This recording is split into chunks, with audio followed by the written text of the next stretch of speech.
Flash theatre TV நேயர்களுக்கு அன்பு வணக்கங்கள்.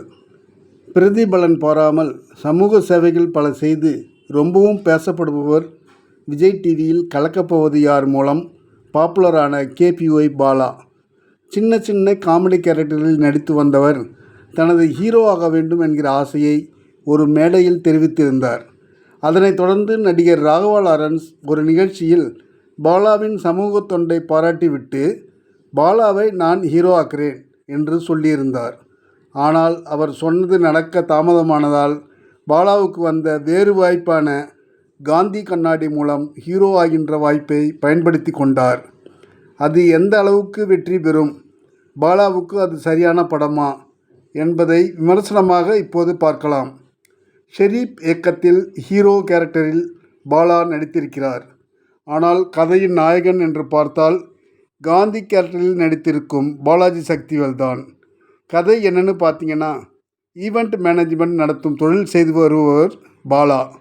அவருக்கு துணையாக நாயகி நமிதா கிருஷ்ணமூர்த்தி. இதற்கிடையே செக்யூரிட்டி வேலை பார்க்கும் பாலாஜி சக்திவேல், அவருக்கு மனைவியாக அவார்டு அர்ச்சனா நடித்திருக்கிறார்கள்.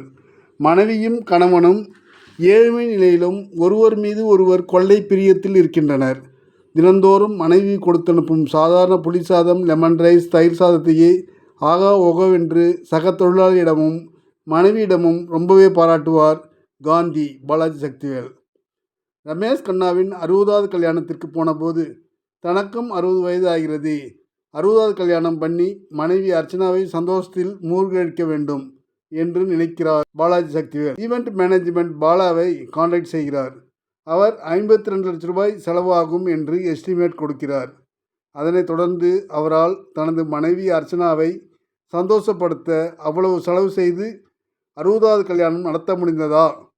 திடீரென்று கிடைக்கும் 90 லட்சம் ரூபாய் பண மதிப்பிழப்பு சட்டம் மூலம் பணம் செல்லாதது ஆவது என்று அடுத்தடுத்து என்னென்னவோ நடந்து இறுதியில் எப்படி முடிகிறது என்பது படம். பாலா கேரக்டர் அறிமுகமாகும்போது சமூக சேவகர் போலவும், பிறகு தொழிலில் பணத்தாசை பிடித்தவர் போலவும் காண்பிப்பது முரண்பாடாக இருக்கிறது. அர்ச்சனா, பாலாஜி சக்திவேல் நன்றாக நடித்திருக்கிறார்கள். ஆனால் படம் முழுக்க அவர்களை பார்ப்பது கஷ்டமாக இருக்கிறது. விவேக் மெர்வின் இசை சுமார், ஒளிப்பதிவு சூப்பர். ஆதிமூலம் கிரியேஷன்ஸ் சார்பில் காந்தி கண்ணாடி படத்தை தயாரித்திருப்பவர் ஜெய்கிரண். இன்னமும் கேபிஒய் பாலா ஹீரோவாக மாறிவிடவில்லை என்பதைத்தான் காட்டுகிறது காந்தி கண்ணாடி படம். நன்றி, வணக்கம். எல்லாருக்கும் வணக்கம். நான் தான் மனஸ்வி. ஃப்ளாஷ் தியேட்டர் டிவிக்கு லைக் பண்ணுங்கள், ஷேர் பண்ணுங்கள், சப்ஸ்கிரைப் பண்ணுங்கள், கமெண்ட் பண்ணுங்கள். மறக்காமல் அந்த பெல் ஐக்கானையும் கிளிக் பண்ணிடுங்க. அப்போ தான் உங்களுக்கு நோட்டிஃபிகேஷன்ஸ்லாம் வரும்.